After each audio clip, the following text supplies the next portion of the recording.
Job, everybody. Um, I am going, yes, I'm glad it's being recorded because that gripe is something that is a regular of mine. I'm going to need to share my screen, but it's going to take me a moment to get that together. So, do whatever you were doing.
Have I successfully shared my screen? Yes, but it's pretty small if you could, yeah, just zoom it in there. But Is that better? yeah, it looks great. Thank you. Okay, thanks for the text, Abby, and thanks everybody for being here at 6:30, which was clearly mentioned on all of the memos, which I clearly ignored because I assumed it was 7 o'clock. Um, we have been meeting the last several months, and some of you have been sending me suggestions. And so I am going to do my best to move through those suggestions quickly. And what I have done is put the bylaws on one side of your screen and suggested amendments on the other. Where you see nothing, that means nothing has been suggested and we haven't gone for any changes in those areas. So going quickly, the preamble, not affected. Article 1, we've not had any problems with that. Article 2, Article 3. Moving right along, Article 4.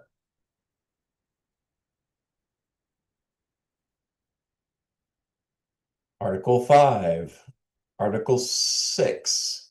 This is where we have our first suggested edit, and that is Article 6, Part 4. And what we have decided to do is add the clause if allowed by law, which made it gave the future of a more remote meeting process a bit room to adapt if it so happens. That's where that came from. Is there any discussion of that suggestion edit?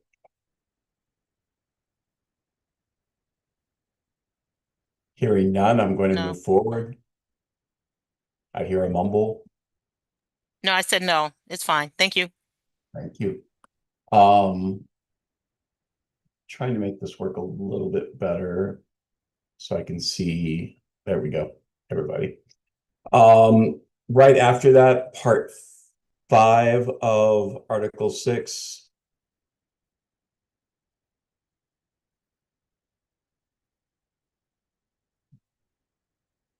Does the same sort of thing.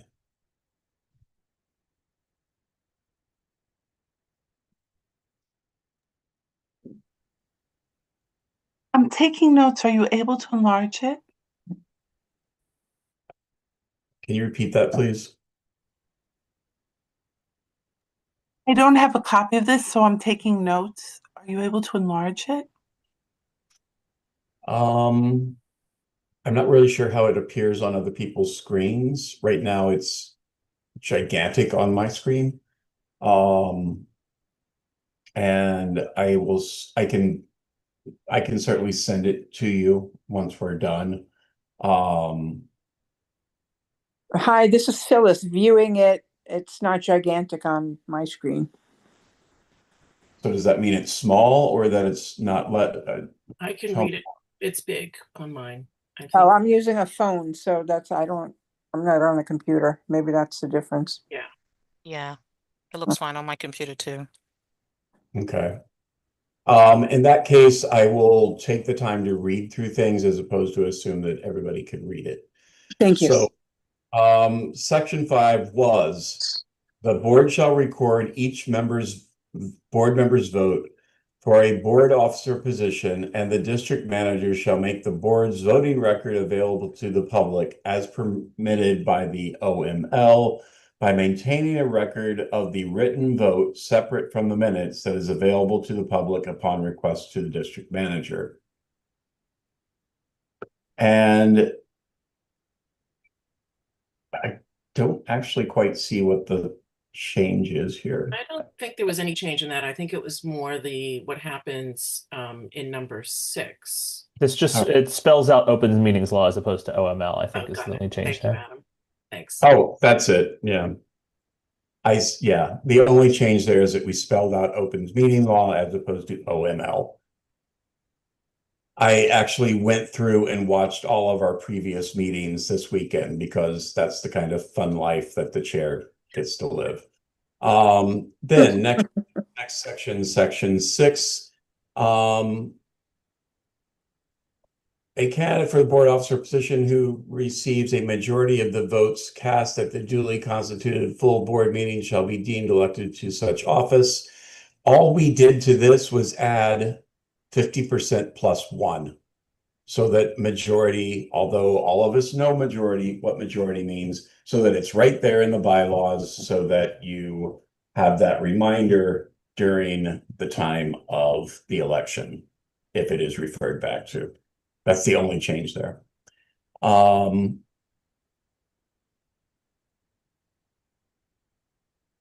it was always known, but now it's in writing.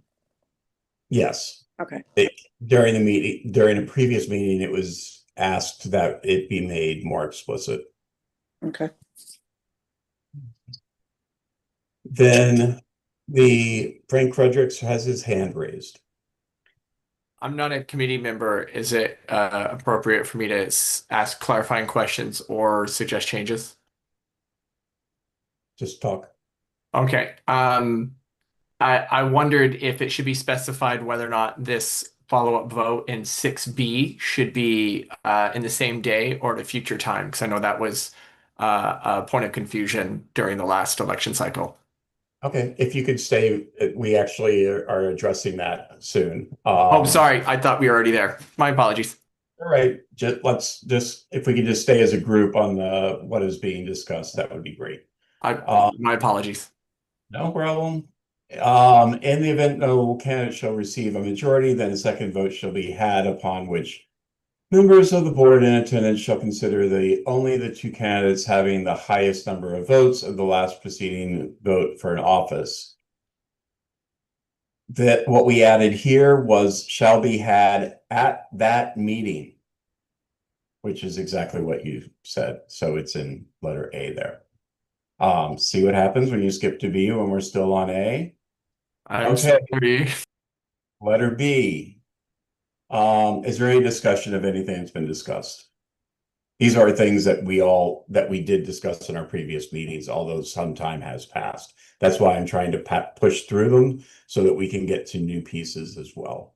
But what I am presenting to you is draft language that will be presented to the board. And that's, these are things that we've already crossed, bridges that we've already crossed. So I'm trying not to cross them again. The next one, further votes shall be taken until one candidate shall have received a majority of the votes of board members of the board present and entitled to vote during the presence of the quorum. What we added here was at said meeting, so that it is yet again clear that the election happens during that one meeting and not at a future meeting. Then letter C is unchanged. Number 7 is unchanged, and we move on. And these are all things that we discussed in previous meetings, and therefore I'm not dwelling on them. Article 7 is terms of board officers. We made no changes there. Article 8 is duties of board officers. Evie had sent in a suggestion for this. Amongst her duties, A through X, she would like to add a W, where it is approval of all leases, and I'll come to you in a second, Florence, approve all leases and vendor contracts, and refers to the full board at their discretion.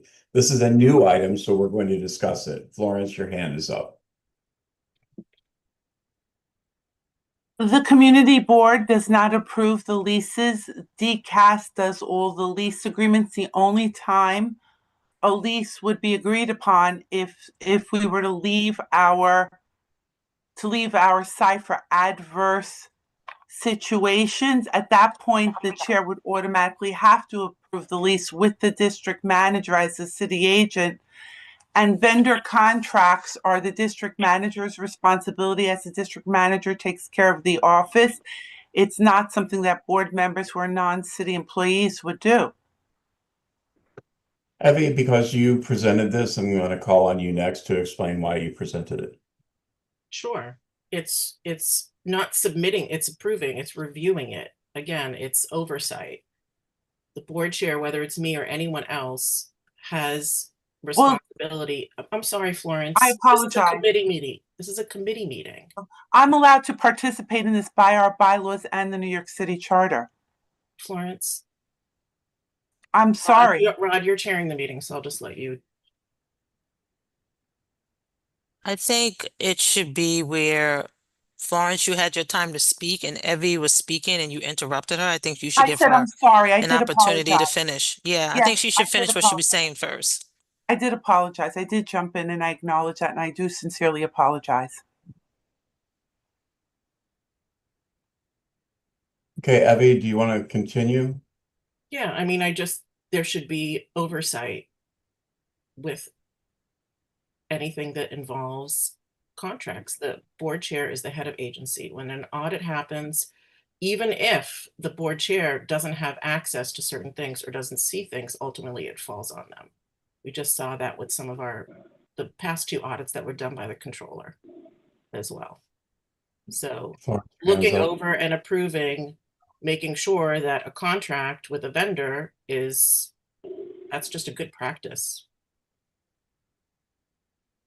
Go ahead, Florence. Can I follow up? I agree with everything you're saying, but that wouldn't be approving. That would be consulting, which we do, or whatever it may be. We haven't had a lease at this point. And vendor contracts, you went out and with Ms. Arian, and you did the contract for the person that we had for the land use, which is what you would do. There was no issue with that, so I don't understand why it would be added to the bylaws. It would be added to the bylaws because there is going to be term limits. A board chair may or may not know what should be done, so you put that in there. So again, it's clear. So someone's not trying So to wouldn't it figure be? things out. Oh, Okay, sorry. Apologize. Would the Yeah. word be oversight instead of approve? Question, Madam Chair. Would the word be oversight you rather than present it. approve? I say it or whoever it is, say it looks good, and then it's approved. So Does that include regular little things like Xerox and Pitney Bowes and all the little things that we do annually? those little things have costs. Oh, this is very unfair to slow down the processes of all the papers in July. For more than 30 years, the contracts, those regular contracts, are the responsibility of the district manager.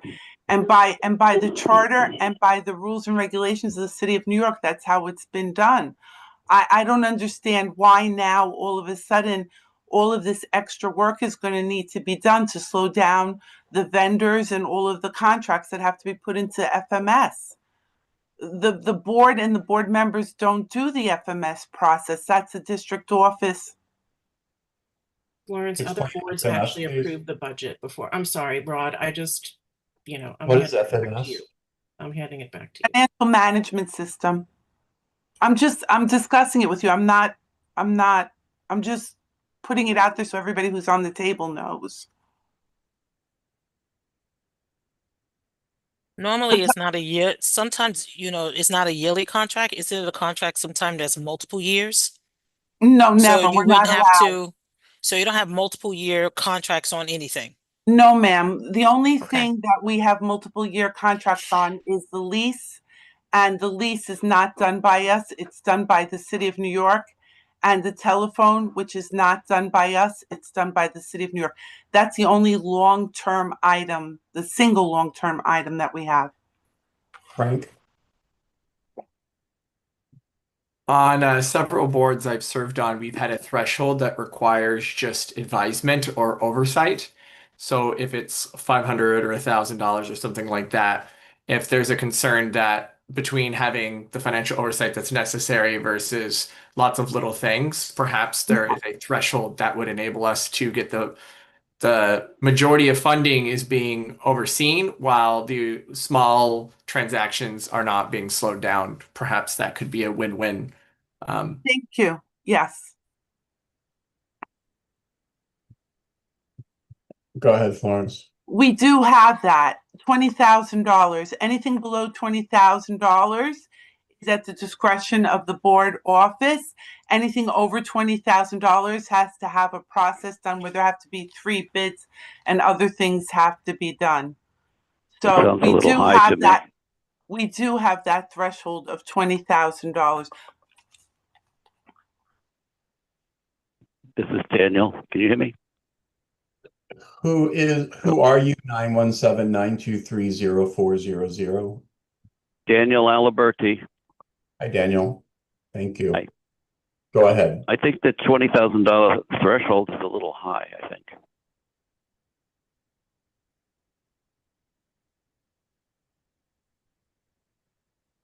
Anybody else have an opinion?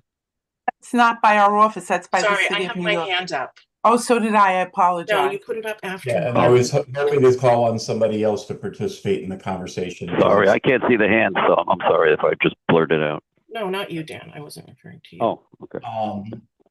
So Evie's hand was up and then Florence's hand was up. We're talking about 2 different things, right? So getting a bid, you have to get 3 bids if it's over $20,000. That's different. That's procurement rules. What I'm talking about and what's in here and what other boards do is any kind of contracts, there needs to be someone who's reviewing it and approving it before. So it's not, and believe me, this is not something that's going to slow anything down. It is just oversight. That's what it is.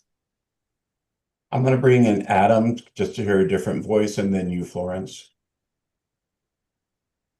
Yeah, I was just curious. I'm not too familiar with the workings of this and kind of what's appropriate, what's not. But is this language like taken from other bylaws that other boards have? Is this kind of standard language? Is this something kind of a new proposed based upon things that other boards do? Just for my context on, like, are we just adopting something pretty common here, or is this something we would be? Some boards approve the entire budget, and we don't do that. Okay, Florence, your hand is up. Florence, your hand is up. Yeah, I'm taking notes. I'm sorry. I'm trying to multitask. Yeah. So would we then, if we're going to go ahead and do this, would we set a timeline to say this would be done by June or actually June is kind of crazy because we're closing the budget. Would this be done by May? How would this be done? Because what happens is we close the budget, we pay off all the city contracts, we pay off all the utilities, we pay off Xerox, Pitney Bowes, we pay off the vendors who we use for Harish Studios, the audio. We pay off the woman who does our minutes, and Staples office supplies. Our list is very minimal, but I mean, getting all the contracts and getting everything in is done in a timely fashion. So what would be, I mean, I'm a little bit concerned about this because I don't know what the steps would be. In the 30 years this board has been in business, it's never been done that way. And, you know, I'm a little bit afraid of something new, because I don't understand what the purpose of it is, because it doesn't serve any purpose. I mean, there are digital records with the financial management system, Borough Hall, and this board, so there's no ability, because it's a 3 approval process, there's no ability for clandestine theft or anything irresponsible. So I don't understand. The district manager takes care of the office. I don't understand the purpose of this. I mean, the oversight is there by the city of New York.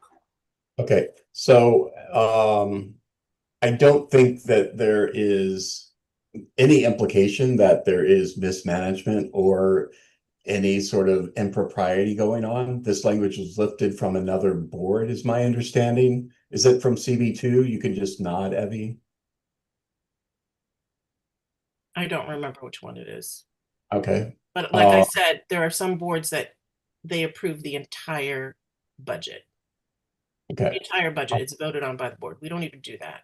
In Yeah, fact, yes. we weren't even reviewing the budget. Yeah. Yeah.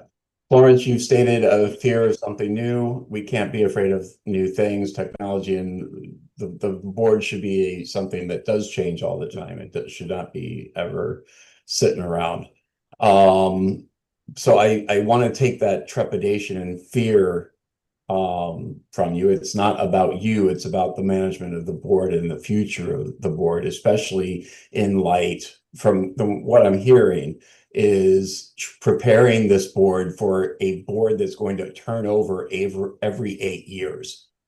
That's has serious implications about how the board functions. Adam, your hand's been up. Thank you for your patience. Absolutely. Yeah, I guess I wanted to echo that, is that I think it's important, even if these things, you know, do operate completely fine today, and everyone knows how they work today, the idea of putting them down seems very valuable in terms of new people being able to reference a document on how these things should work. I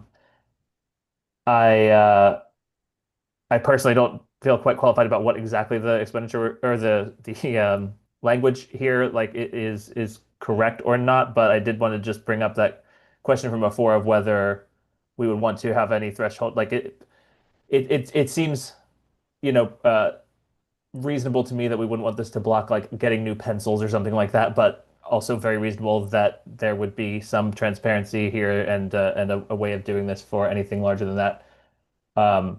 I've seen some other boards that have language around any expenditure over X% of the board's annual budget or over a certain dollar amount. Is that something that would perhaps smooth over the like very practical consideration of this would block, you know, getting an office supply or something like that while still maintaining the intent of this overall and kind of allow us to move on here? Quick comment from Daniel. Go ahead. There used to be something called petty cash in budgets. No, we don't have that. Well, maybe we should put it in. We're not allowed to have it as a city agency. Abby? Yeah, this is not about being able to buy purchases or anything like that. This is about when there's a contract with a vendor. Like, for example, we have a contract with Harish Studios. Does anyone here even know what it entails or it involves? No, Did anybody know that we pay someone to do our minutes for us? that's surprising. No. That we pay someone to send out our email blasts? So basically, this doesn't prevent purchases from happening or even those contracts being executed. It's just that someone else is going to know about it and see them. And But So- no matter who the board chair is. So that's what it's about. It's not about being able to purchase pencils. It's not about that at all. It's about looking at a contract, right? that is, I'm not talking about the city contracts, right, for space or whatever, but we we engage in contracts with vendors. So why shouldn't someone from the board, particularly the chair, since ultimately they're responsible, they're the head of the agency, if there's something that goes wrong with the audit, that's who it falls on. No, it doesn't. It falls on the district manager. No, it doesn't. Ultimately, it's the head of the agency who does. That's who the audit gets addressed to. That's who has to respond to the audit. I've just gone through 2 audits. Exactly what happens. Evie, there have been multiple people who have mentioned a dollar threshold. Is that something that would be of interest to you to modify the amendment?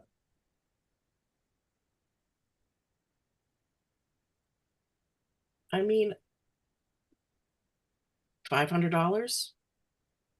But again, I'm talking about a contract. I'm not talking about purchases. There are procurement rules for purchases. We wouldn't change that. Okay. Well, would you be doing something below 500 that's a contract? That sounds like, contracts would be a bit more than 500. Sean, as I saw your hand up, but then you lowered it. Did you change your mind? I was waiting. Like for example, I don't see any problem for approve the contract because it's nothing about this a person doing correct or wrong. I believe is for me, like I like to have more than one person in charge of the work. For example, like when I do the agreement, I don't sign the agreement. Someone else signed the agreement. This will help. We don't get any conflict of interest. First thing, this is how I learn. I'm not talking about Florence or Evie now. I'm talking about the work rules. And if approves will help, why not? Since it's nothing will be against the rules for the city agency.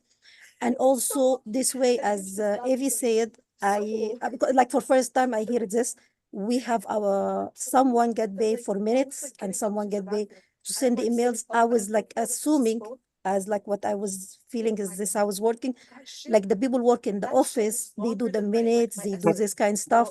I didn't know this. Like this why I believe is really good, but because like now, like last year, I believe when we start working in the budget was a lot of issue between during the meeting about like what this money is spent for, what is going here. Is not about question the district manager because today is Florence, tomorrow we don't know who. Today is Evie, today is all of us here. We don't know who's going to be tomorrow. But this will rules and help in the future.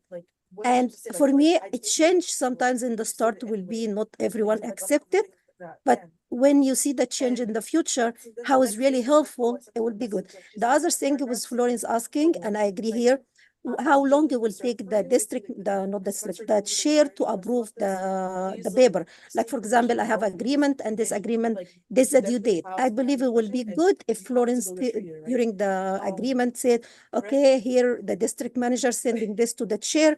And can you please be sure this is done before this time? Because this way we can start the contract. This way I feeling we can work together hand to hand and we help each other.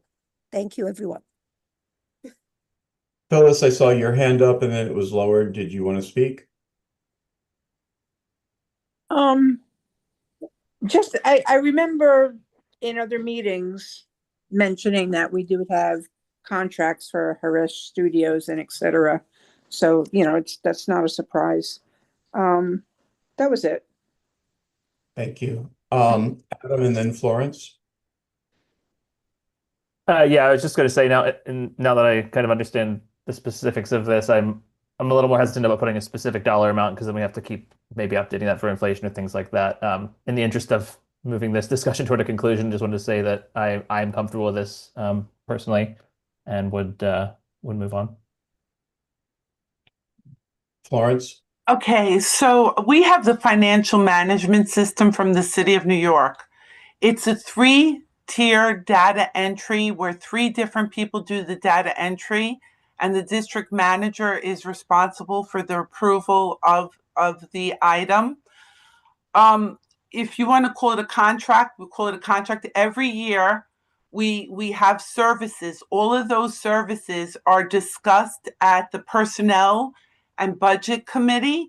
So if you don't know about it, the Personnel and the Budget Committee is where you would find out, for example, that we, instead of hiring an extra employee in the office, we hired a company because we cannot create constant contact. We're not allowed to carry constant contact as a New York City agency.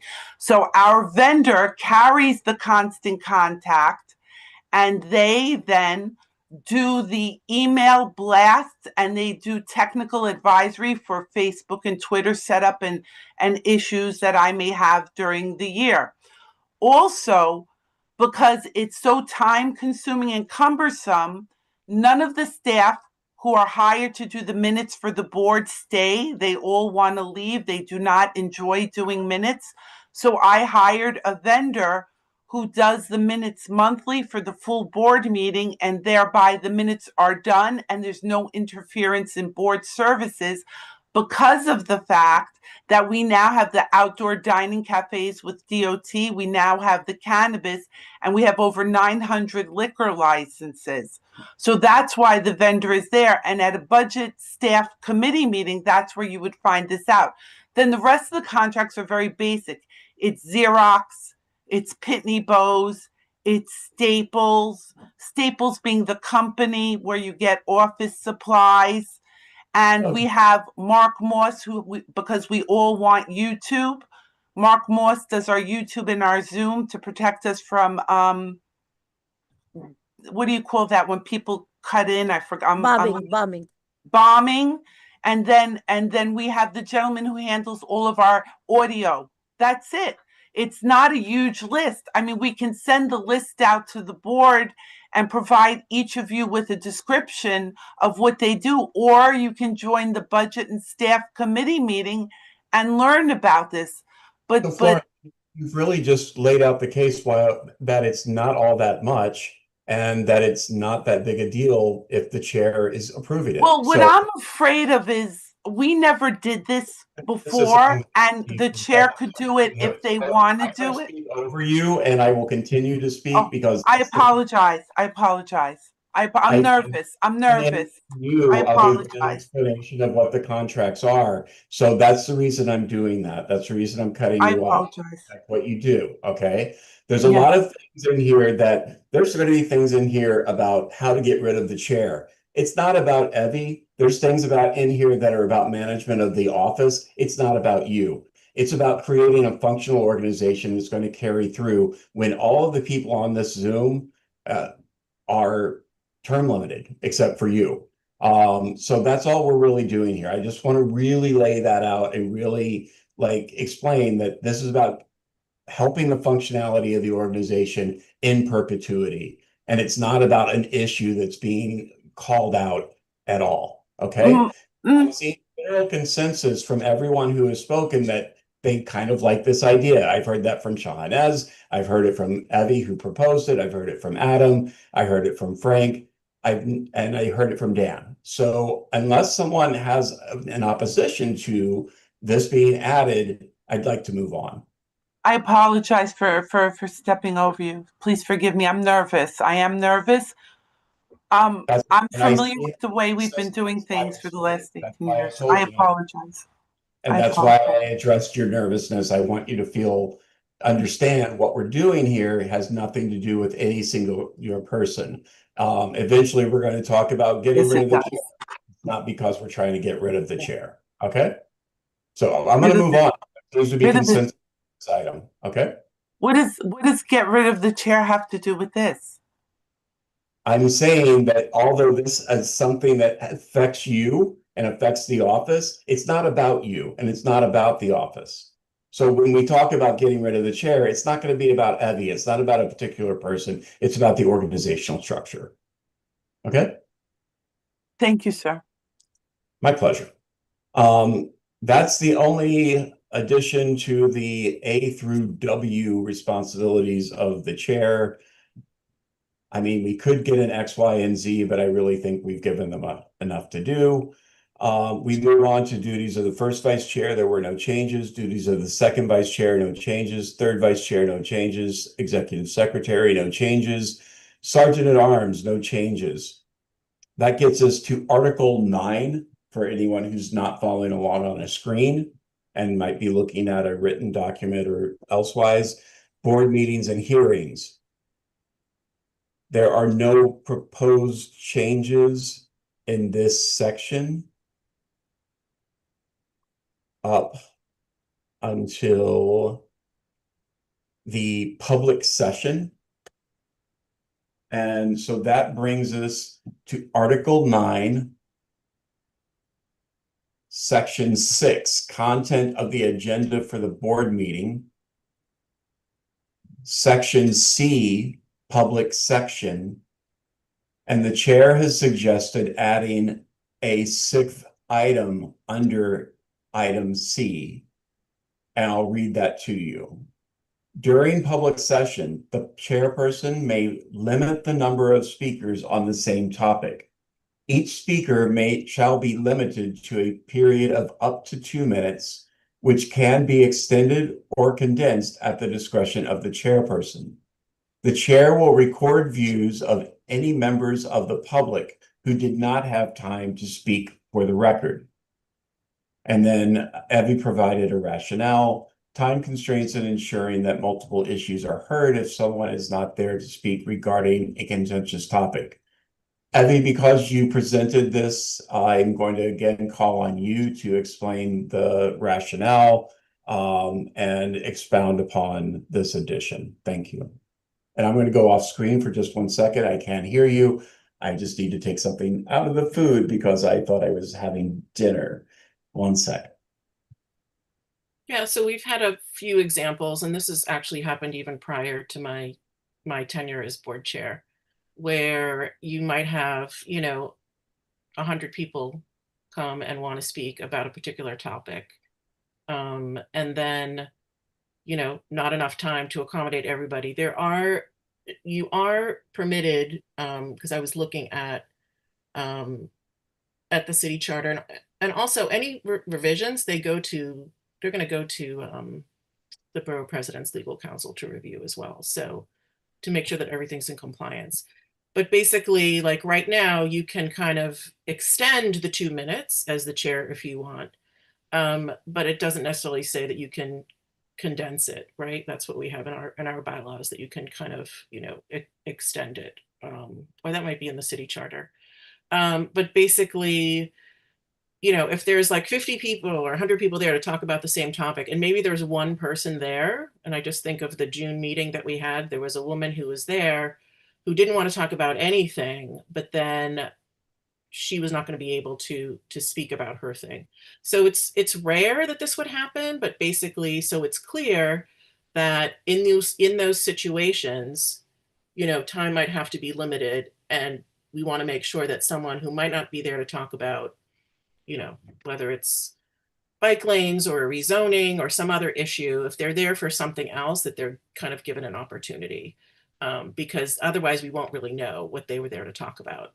Whereas with the, if you have pro and against, and let's just say, 10 people go on each side, but we're running out of time, we can still at least record who's there to speak for or against, or they can always come back to another meeting. That's actually what the city charter says, that if you do run out of time, they can always, you just have to make time for them in the next meeting as well, but that could go on and on.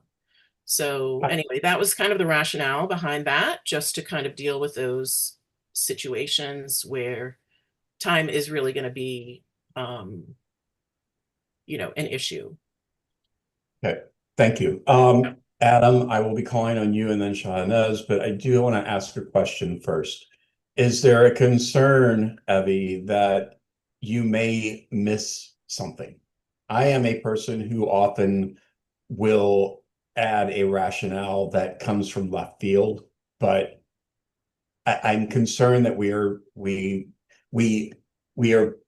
siloing people into for and against, and there's a lot of middle ground, and that's where our negotiations come from, and that's where when the neighbor who is against the project could be for it if certain conditions were met. If we're just lumping her into against or for, then we're missing that nuance. And that's what I'm concerned on this. So how do you make sure that all voices in a community of 170,000 people are heard? Not encouraging 170,000 people to speak on every issue, but I know that there is repetition sometimes, but also there is occasionally that gleaning and that bit of information that we never would have known if a person wasn't given their 2 minutes. If you could answer that, please. Yeah, that's a good question. I mean, it says record views. It doesn't say record yes or like for or against. So it says views. So I think, you know, with the, like, just to kind of give an example with the and it depends whether it's, I'm not talking about a public hearing item. I'm talking about public session, right? So a public hearing item, Okay. you know, people talked. We let everybody who wanted to testify testified. I'm talking about during the public session. So, but anyway, I think it does say record views. Could be as many views as possible. Again, I think this is going to be a rare thing. But Will yeah, those views then be added to the minutes? How will they be added to the yeah, public? just I think, you know, they would be added to the minutes. That's what we added, like, in terms of people were very clearly for or against when it came to the whole bike lane issue, right? That was pretty clear. But other than people saying, well, I support bike lanes, but I'm against this. Really, they were against what was being proposed, right? So that's what we were talking about. Okay. Not I'm the gonna circle back to Adam. Yeah, I just had a similar concern and wondered if I don't want to be too prescriptive in this language, but perhaps specify how views would be recorded, whether, you know, I assume we're talking about, you know, asking the folks there for a raise of hands and noting down a number of people in each group, but it might be nice to specify just a little bit how that will be done so there's a consistency there. Shahanaz. Yeah, I always have the same question like you thought, and I echo Adam. I believe if, for example, like we're going to take the bike lane when we have all these people, and yeah, I agree with Evie here. Like if we allowed everyone, we're going to stay after 12 o'clock because we have the public hearing, we have all this kind of special land use. But in the same time, we need to listen and hear everyone. Uh, what happen if we can in the advance say it for this, like when this kind of situation people coming, we're going to allow it if we have like against like 15 and 20 with, we're going to allow 10 and 10. This way you have 20 minutes, that's mean even 40 minutes for only one subject for like them. I don't know if 10, but I'm giving an example. And we can announce this in advance. This way people understand you have 10 and 10. And we don't have to have the same situation. People was getting upset during the meeting and all of this kind of stuff.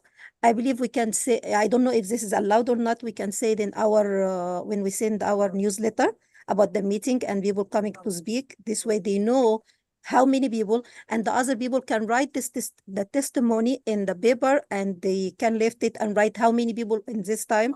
And this way, I believe they give it to the main office, and I don't know if they CCIV or not. But in this way, we're still hearing everyone and be fair for all the neighbors. Was my opinion.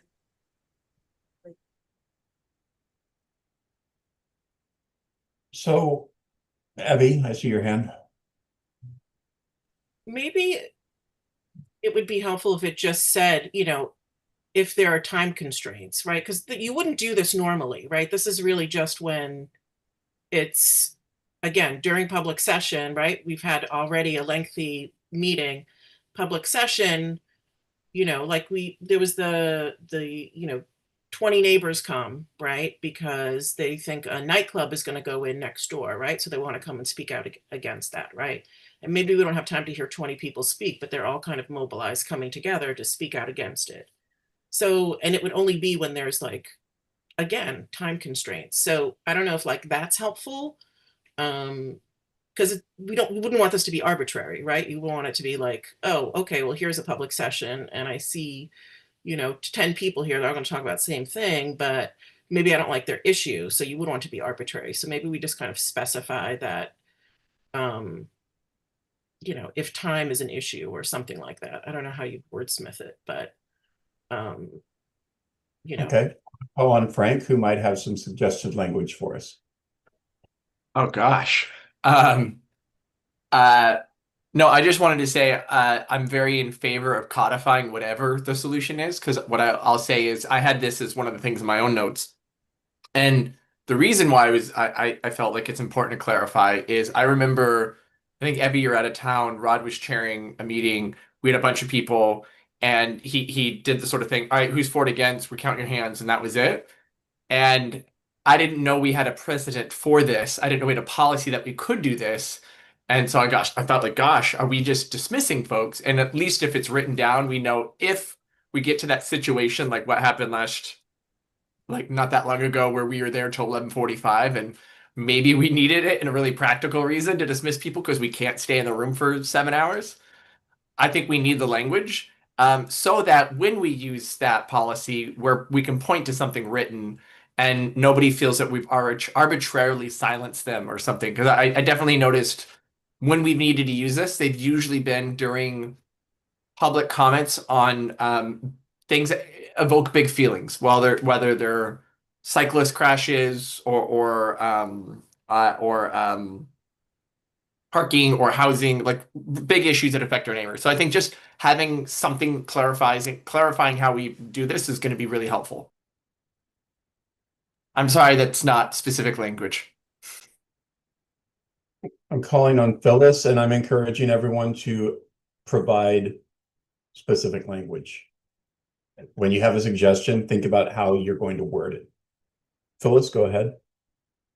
Yeah, how would we determine by the amount of people in the room, and we would then determine that each person would have, or there would be 10 people, let's say, on each side?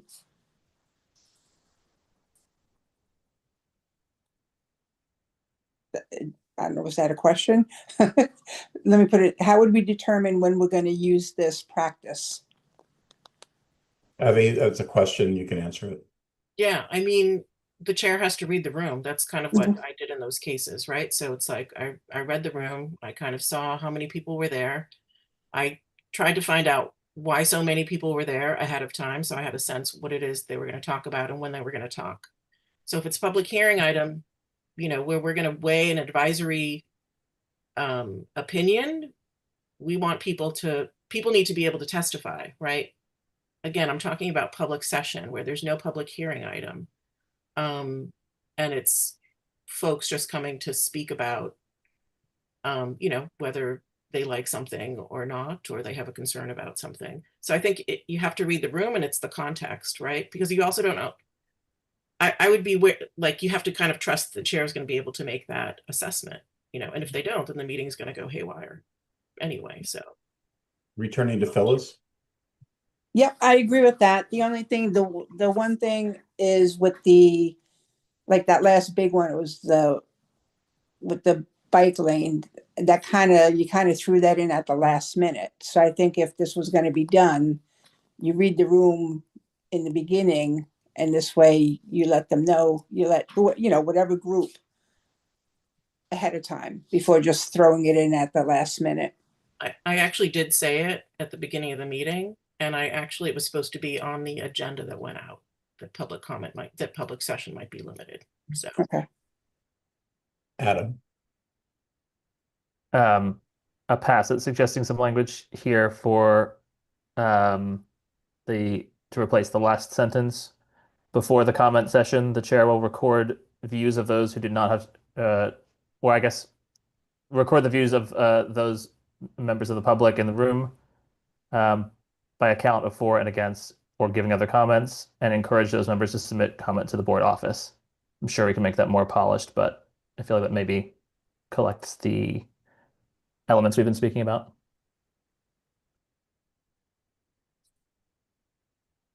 I'm wordsmithing. Marie, go ahead.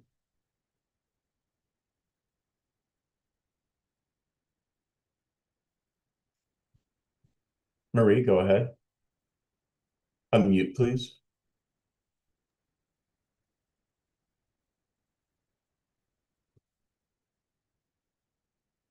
Marie, we can't hear you.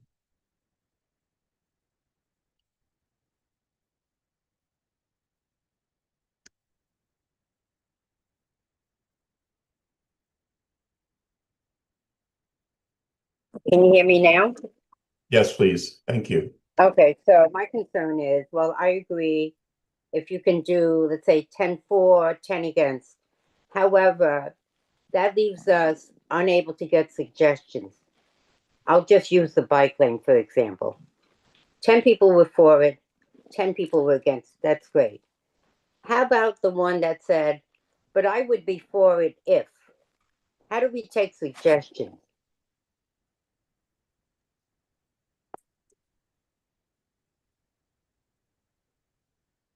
Evie, do you want to answer that question? Yeah, that's a good question. We weren't actually voting on the bike lanes, though. That's the only thing.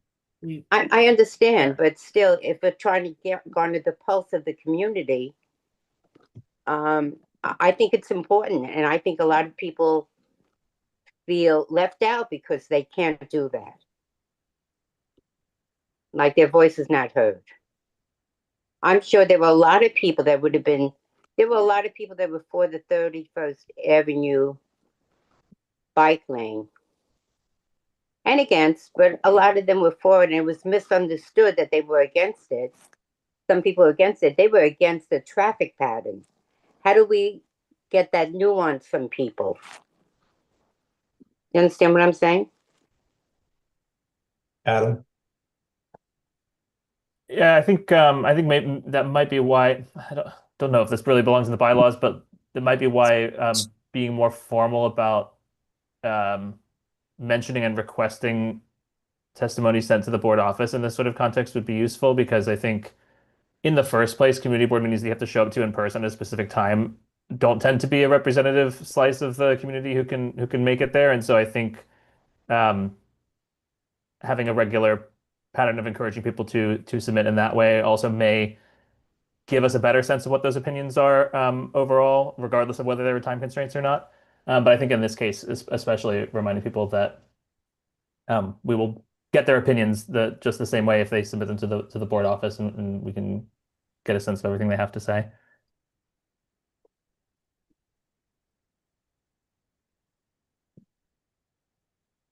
So I wouldn't say that there's a consensus on this piece. I have added language which goes along with the spirit of what was said, but I'm not sure that everyone's in agreement with what was said. What I added was, during the public session, the chairperson may limit time allotted to a specific topic and the number of speakers on the same topic, as opposed to just limiting the number of speakers. And then at the end, I added aggregating and summarizing total views and adding any unspoken testimony to the minutes.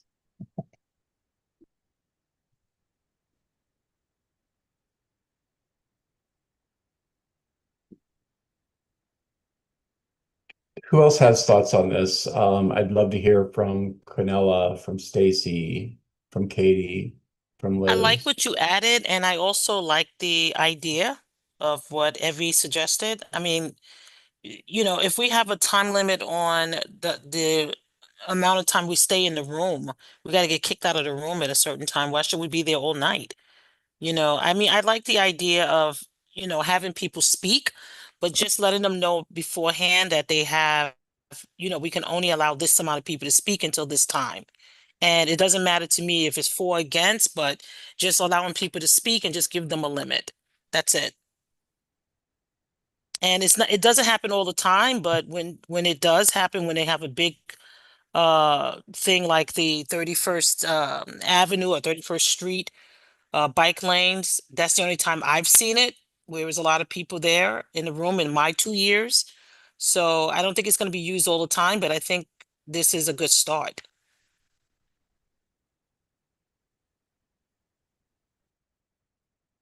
Is there anyone who's dead set against this?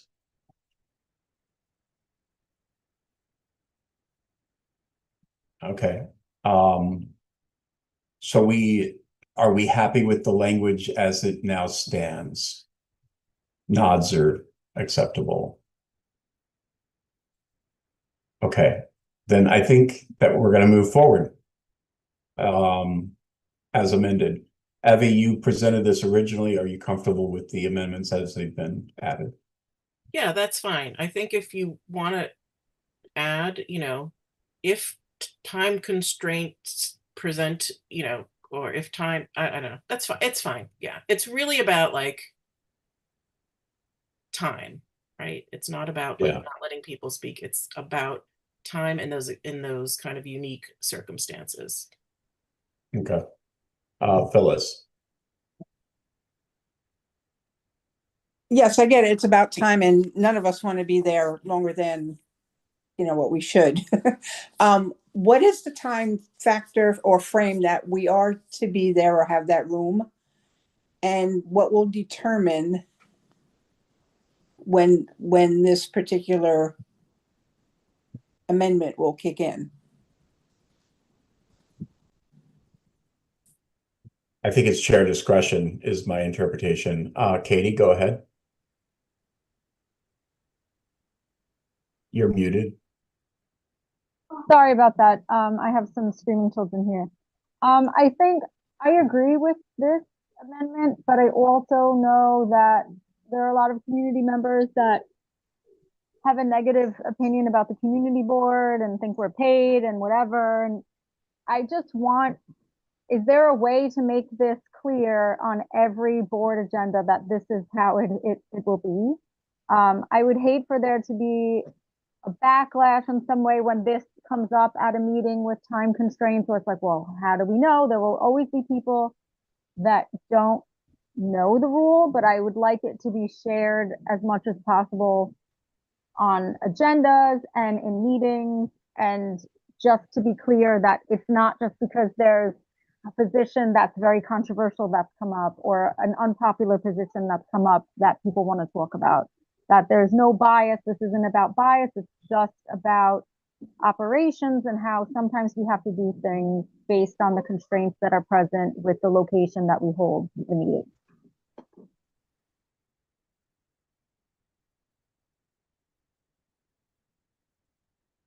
Abby.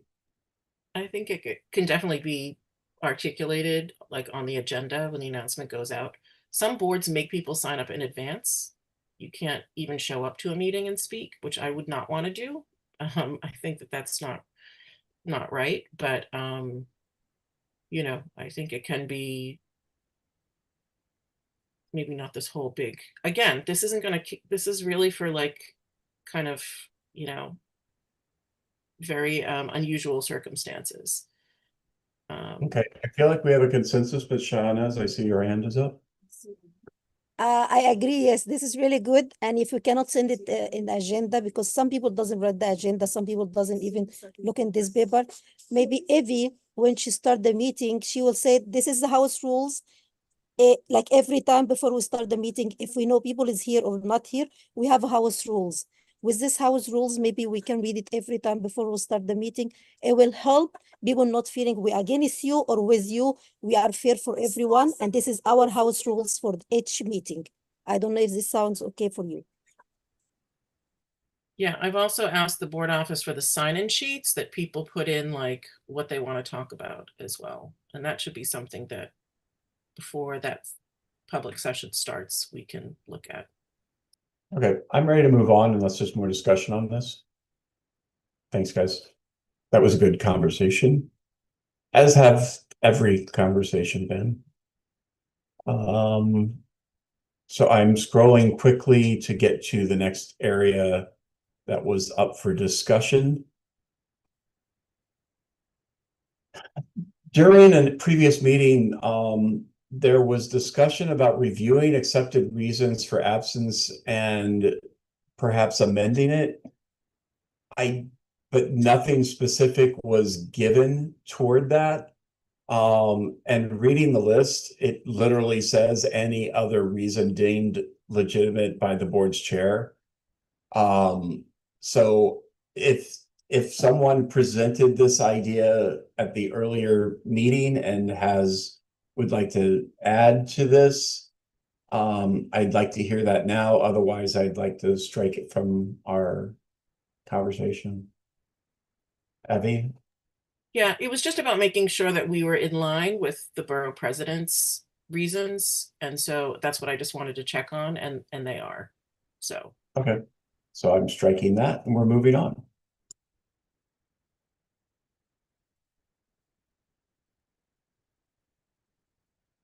Okay, Article 10 is committees of the community board. Section 2 is standing committees. And we discussed in our previous meetings about limiting the number of stated standing committees because we weren't following this rule anyway. So it was silly to constantly be in violation of the bylaws, and narrowing down the standing committees and then allowing future boards to create committees as needed.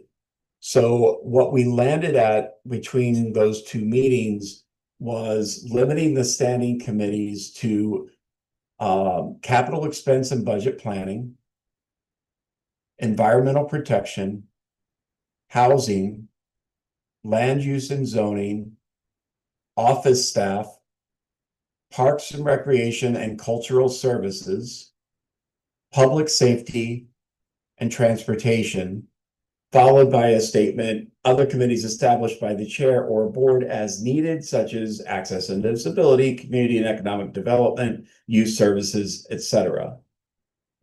This was kind of hammered out at the previous two meetings, but it is now in, I now am presenting it in text that can be the actual amendment to the bylaw. Is there discussion of this, or are we good to keep going?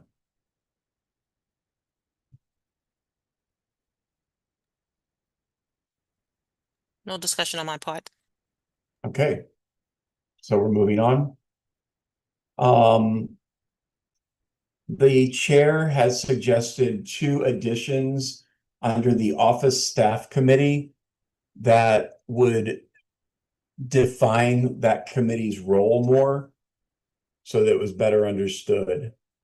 That would become Article 10, Section 2, letter D1,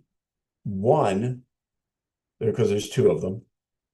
In order to assist the chairperson in their supervision of the district manager, the office staff committee shall be responsible for the development and annual revision of a statement of duties for the district manager, as well as the design of an annual evaluation process for the district manager consistent with the New York City Charter and all applicable laws and regulations.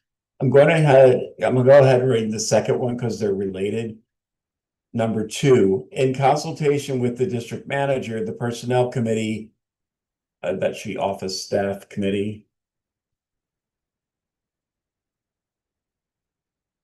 shall be responsible for the development and administration of an annual evaluation process for employees supervised by the district manager that is consistent with the New York City Charter and all applicable laws and regulations.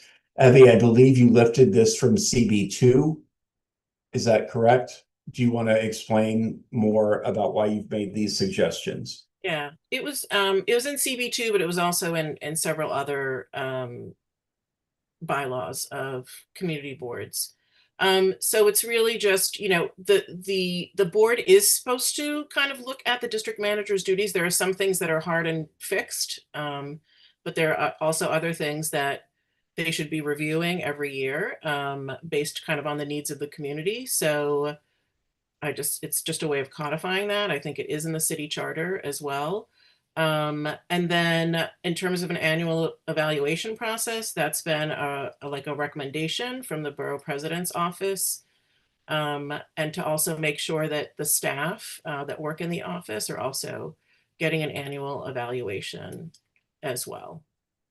So, which is kind of standard HR practice in organizations. Florence, I'm going to call on you, even though your hand is not up. Does this work? Does this is this in any way different than what you've been experiencing now? It seems like a good thing because it's making sure that there's like a set way that we're doing this as opposed to things being loosey-goosey.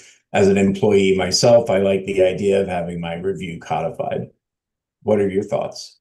You want my honest thoughts? In the 19 years of dedicated, loyal service, I have never been treated the way I've been treated the last 2 years. And this is a way of making me feel more uncomfortable than I already feel in my job. My staff is up to me. I am responsible as per the city charter for my staff. I am responsible for the office, and I've been micromanaged for the last 2 years.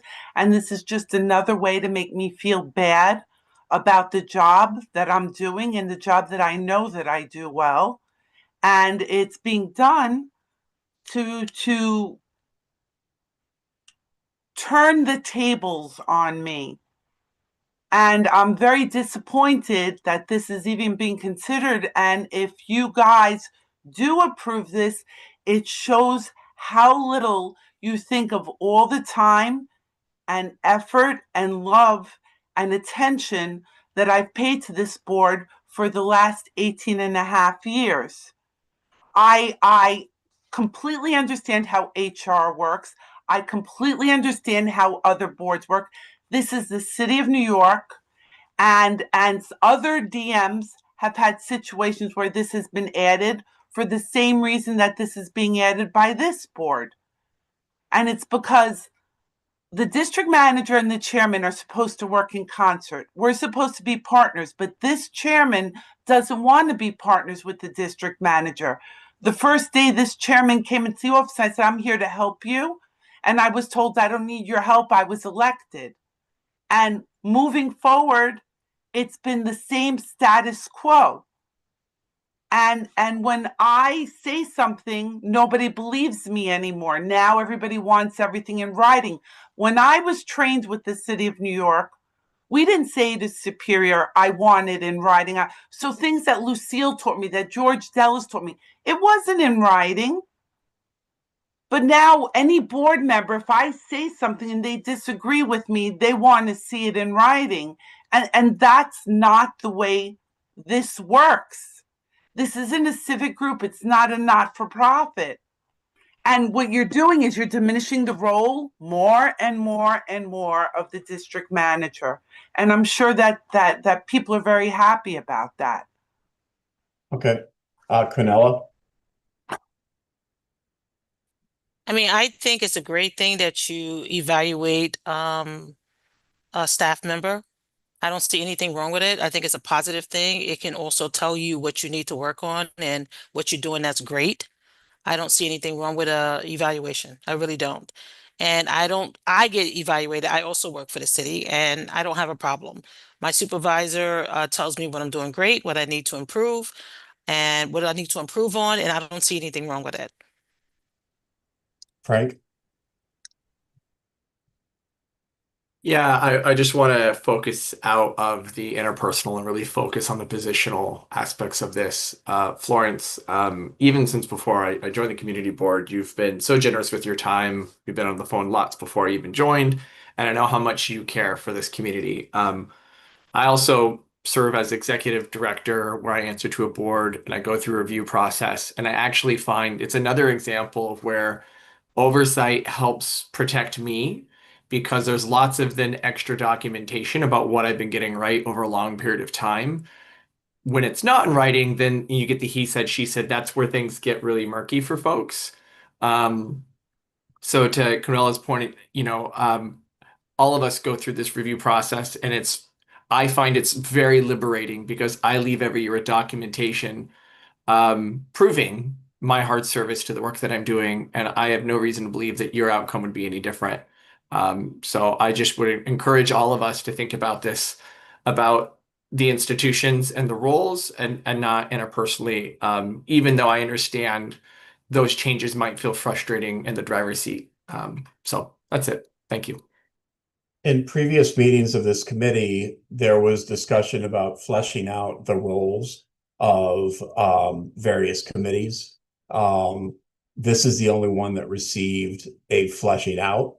Because I feel like it was something that people weren't as familiar. No, I've not been on this committee, so I'm not sure exactly how often it meets or what it does. But I don't see anything beyond the pale here. And I again state, this is about creating a bylaws that's good for a future board, and it's not about a current situation.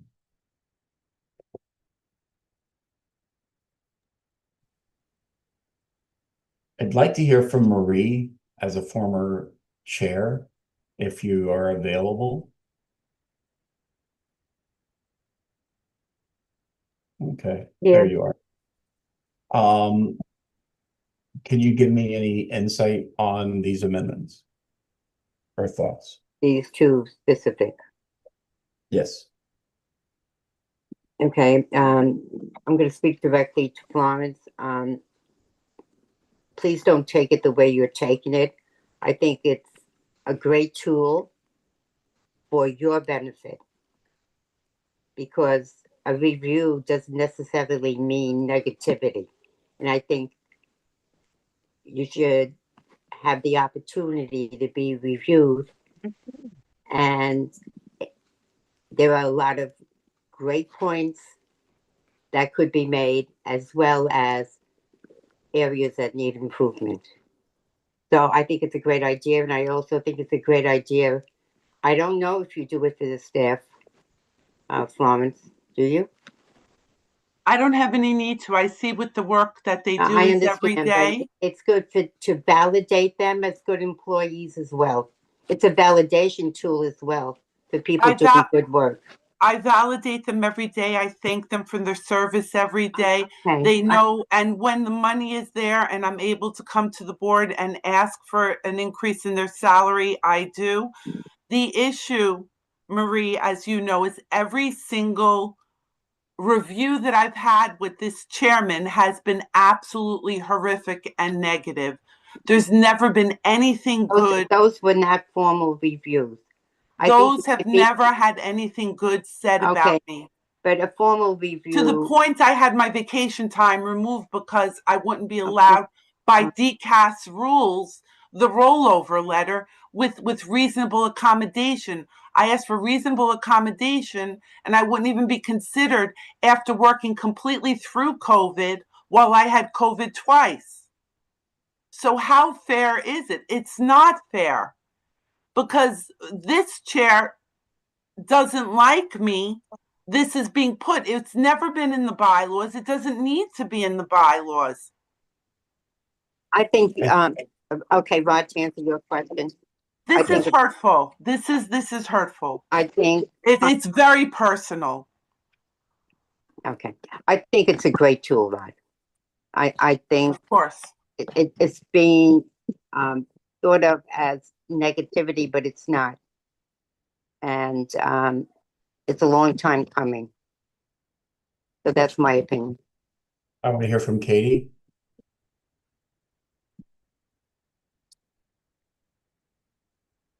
You're muted, Katie.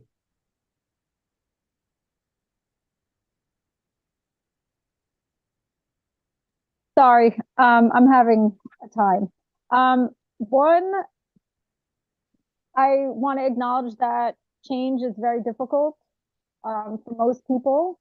And also the fact of my disbelief that this wasn't already occurring. I can't imagine going through a position that long and not having some kind of formal review in place. And I think as board members, we're in this weird position, or at least the chairperson is, of being a volunteer that is also managing and technically the supervisor of a paid city employee. But I think for the protection of the city employee and the board itself, the chair and the executive committee, that there should be things like this.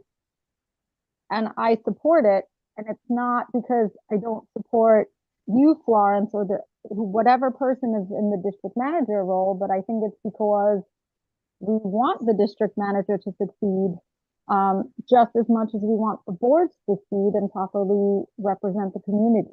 So I think it is a good idea, and it is a way to document for the staff and the district manager the work that they're doing to show when the next wave of board members and chairs come in, like, hey, we have been delivering. Look at my past reviews.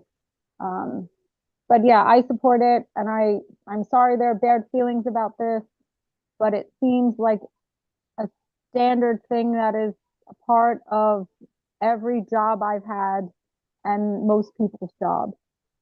Thank you. I'm going to call on Shawnez and then Florence. I do ask that you guys keep your comments brief. We are approaching 7:55, and I know that everyone does not want to be up talking about bylaws all night. Shawnez. Yeah, I want first to tell Florence, we know all the hard work you do it. We'll never forget when you come to all the meeting when you have a foot broken or leg broken and you're still working, and you work during all when you're sick and we tell you, oh my gosh, you all have the flu and all of this. All your hard work is count and appreciate. But for me, I agree with evaluation is not to be get negativity. Evaluation is really important. For example, when I evaluate the stuff under me, yeah, every day I tell them thank you and we do stuff. And sometimes when they do mistakes, we say this is wrong. But the evaluation is show the whole work happened during the year and also do a lot of improvement. Like when I receive my evaluation and I see I did something wrong, I'm really happy because now is open my eyes how I can fix this situation, how to do improvement. Every time it changes difficult, as Katie said, and we don't accept a change because we feeling is like someone tried to put a bad thing about us. But the changes is help for us now, and I see is helping for the. We're not going to, as we said, we don't know who's coming next year or the year after, and it will help all of us. Evaluation, I love evaluation because it shows us. And if you're feeling in the evaluation like you receive some negativity and you feeling is not fair, as a your district manager, you still have your right to discuss it. But please don't take it negativity because we still know how much hard work you do it and how you do it when you are sick and when you do all this work. Thank you. Okay, I'm hearing general consensus toward this, but I'm seeing more hands up. Abby. Yeah, I would like to just kind of move on, and I'm not going to respond to the slanderous comments, but I really would like to move on because. Phyllis. Yeah, as being a board member, and even before I was a board member, I would come to the meetings and watch it. There clearly seems to be some sort of animosity between the chair and the district manager. Unfortunately, it does show even on these meetings, we hear the back and forth scuffle. And if people haven't picked up on it, I'm not sure what they're thinking or not thinking. I'm on the fence with this.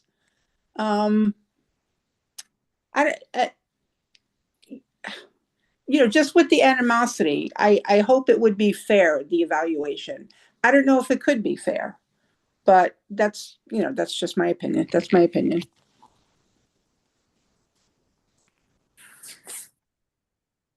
Okay, I am moving on to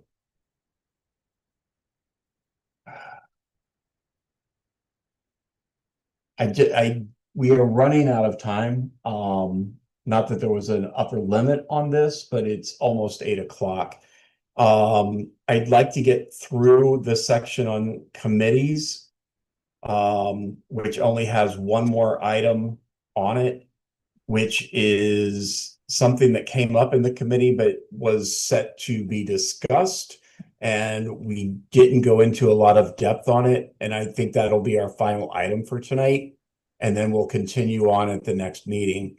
But we've made a lot of headway and there's not all that much left. But the suggestion from the committee was setting a process for the agendas for standing committees. Evie, can you speak more to this? No, I was just going to say, I don't know why we can't go through this. I'm a little worried about that's dragging out more. So is it because we said we were going to stop at 8, or? I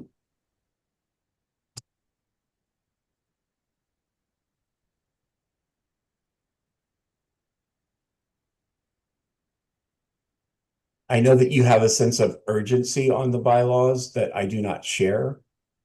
But there are a lot of things remaining, and I don't feel that it would be kind to our fellow members to keep them here beyond because I was late to arrive. This is already an hour and a half meeting for most of you.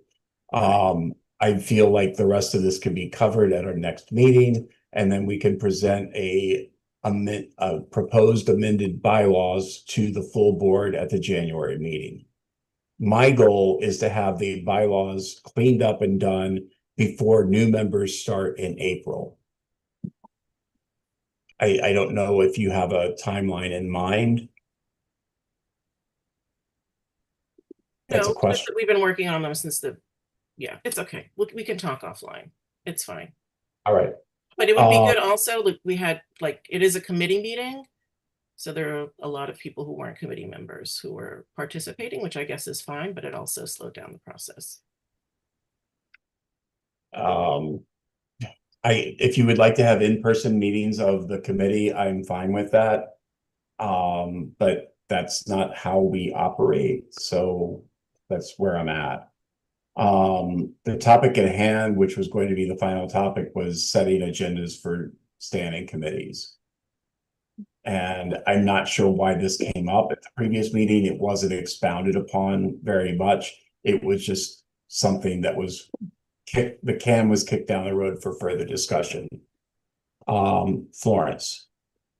Can I have a copy of this document sent to the office so I can review it with all of these notes on it, because it's really difficult to take the notes this evening. I told you guys. I didn't ask for it. This is the first time I'm asking for it, so I told you before you got it. I didn't hear it, and I apologize. I am hard of hearing, so I sometimes do have problems. I apologize for that. That's why I have hearing aids. Unfortunately, the doctor didn't want to. You're gonna get all this. Yeah. Adam. This may have been something I brought up. This could be as simple as just as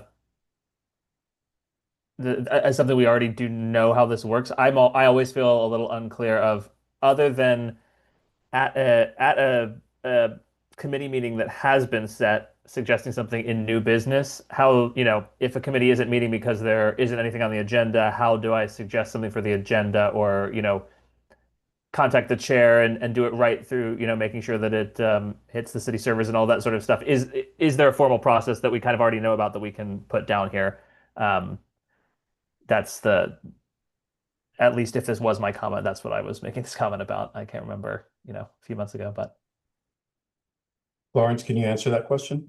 Yes, in the past, the normal process was that you would contact the board office, you would share your idea with the district managers. The district manager would have a conversation with the chair of the committee. If the chair of the committee agreed that it was a topic that they wanted to entertain, then they would pick it up. And if they didn't feel that at that time it was a topic that they wanted to entertain, they would not pick it up. But we need a topic 14 days, at least the minimum, 14 days prior to any board meeting, so we can reach out to any possible guests, do the agenda, and do the circulation. And 14 days is a minimum. We could really use more time than that, but that's how it's been done thus far. Does this need to be part of the bylaws, I guess, is my question.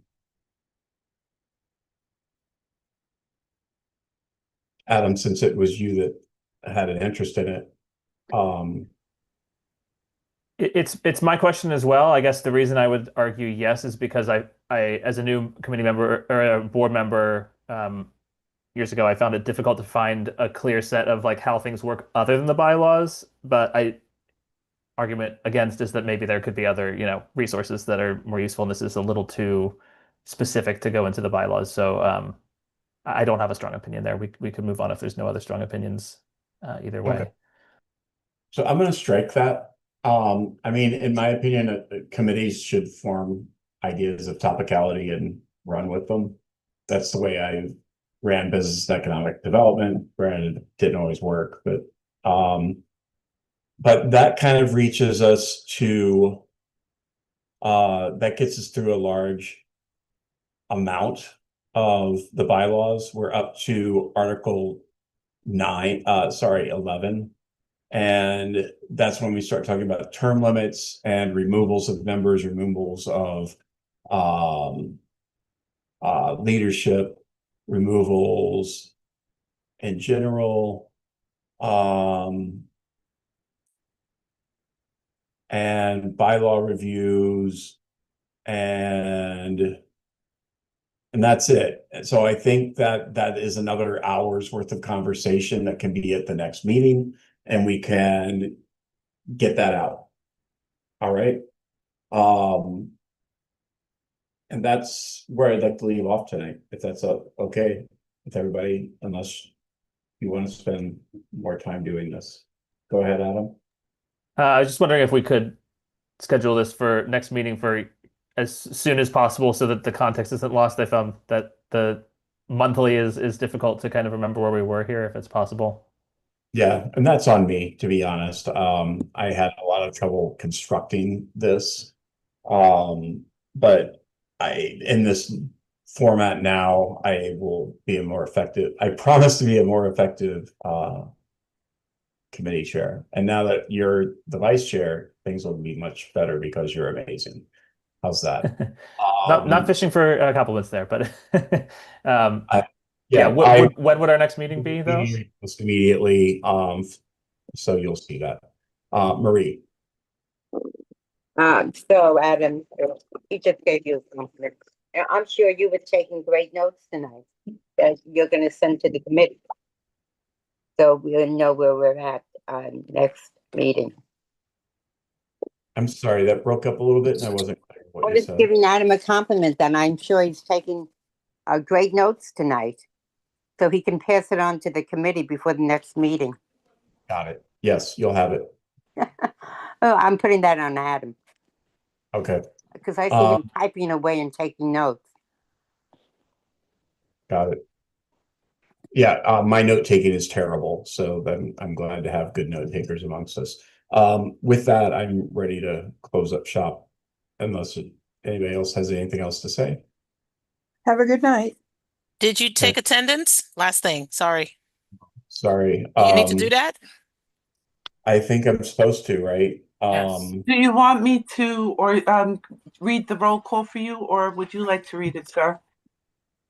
I have to, could you read I it did out? take attendance, but I can do the roll call for you. That would be great. Rod Townsend, Here. Adam Fisher Cox, Here. Stacy Ulick, Here. Marie Torniali, Here. Quinella Williams. Yeah. There goes by committee roll call. Okay, thank you. Have a wonderful evening. Thanks, Rod. Have a good night. Thanks, Rod. Thank you. Have a good night. Thank you. Good night.